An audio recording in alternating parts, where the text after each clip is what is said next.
Welcome to the podcast. My name is Dr. Noor Gajraj. Let's talk about polycystic ovary syndrome, or PCOS, understanding a complex endocrine disorder.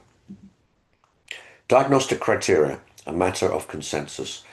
Due to the disorder's varied presentation, multiple sets of criteria exist, requiring the exclusion of other endocrine disorders such as thyroid disease or non-classic congenital adrenal hyperplasia. The criteria, NIH criteria: hyperandrogenism and oligoanovulation.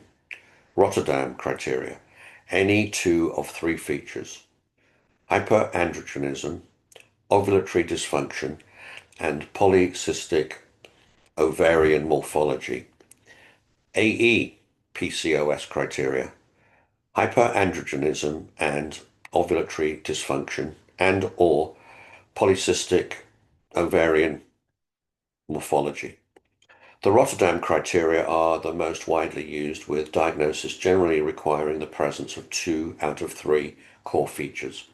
Around 10 to 20% do not have cysts. What is PCOS? PCOS is a widely prevalent metabolic and endocrine disorder diagnosed in reproductive aged females. It affects approximately 5 to 20% of women in the reproductive age bracket, with up to 70% of cases potentially remaining undiagnosed. Core characteristics: the triad. Hyperandrogenism, high male hormone levels. Irregular menstruation, ovulatory dysfunction. Oligo, irregular or infrequent periods, or anovulation, no periods. Polycystic ovarian morphology, appearance of small cyst-like follicles on the ovaries. Key diagnostic features: hyperandrogenism. Hyperandrogenism is present in about 60 to 100% of women with PCOS. Clinical signs: hirsutism, excessive hair growth, the most frequent sign, seen in about 80% of hyperandrogenic cases, assessed via the modified Ferriman-Galway score. Acne, moderate to severe acne may be a sign. Alopecia, male pattern hair loss, least common. Biochemical signs: elevated serum androgen levels, assessed when clinical signs are obscure. Parameters measured often include total testosterone, and free androgen index. Key diagnostic features: ovulatory dysfunction and PCOM. Ovulatory dysfunction, found in approximately 75% of PCOS individuals, defined by an irregular menstrual cycle. For example, the cycle is over 35 days or less than 8 cycles per year.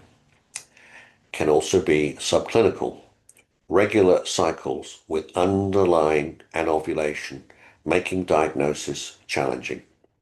Polycystic ovarian morphology, diagnosis criteria based on transvaginal ultrasonography. Cutoff value: 20 or more follicles, 2 to 9 millimeters in size, per ovary, or an ovarian volume of 10 centimeters.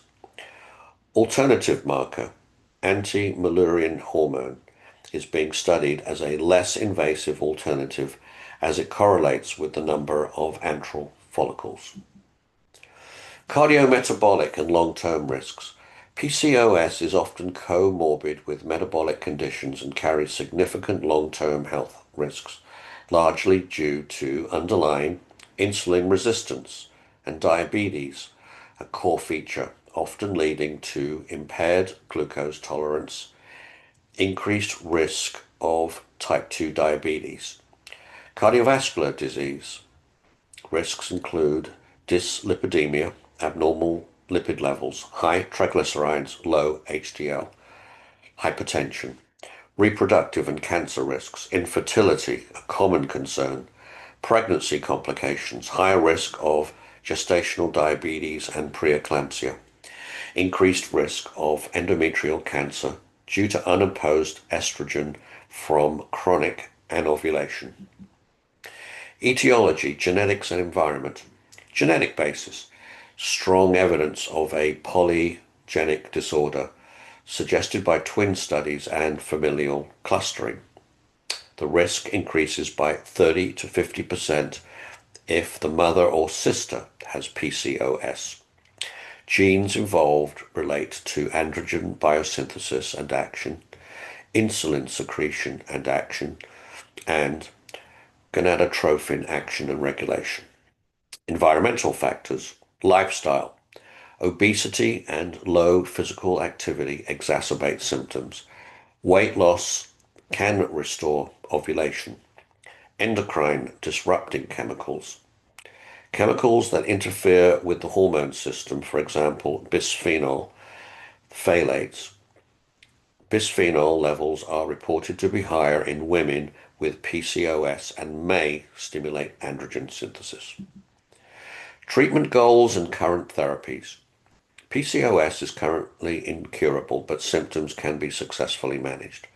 Primary treatment goals: relief of hyperandrogenic symptoms, hirsutism, acne, regulation of menstruation, preventing endometrial hyperplasia, restoration of fertility, current standard therapies, lifestyle interventions, diet and exercise, oral contraceptive pills to regulate the menstrual cycle and reduce hyperandrogenism, metformin to combat insulin resistance, improve glucose uptake and potentially regulate cycles, spironolactone, an anti-androgen to improve hirsutism and acne, often taken with oral contraceptive, clomiphene for ovulation induction in women seeking pregnancy.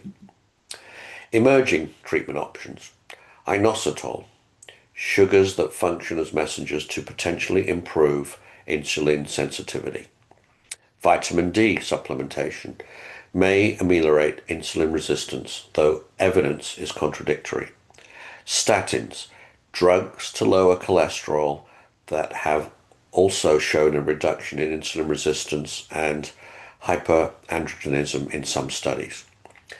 Gut microbiota targeted therapies. Research suggests a link between gut dysbiosis and PCOS.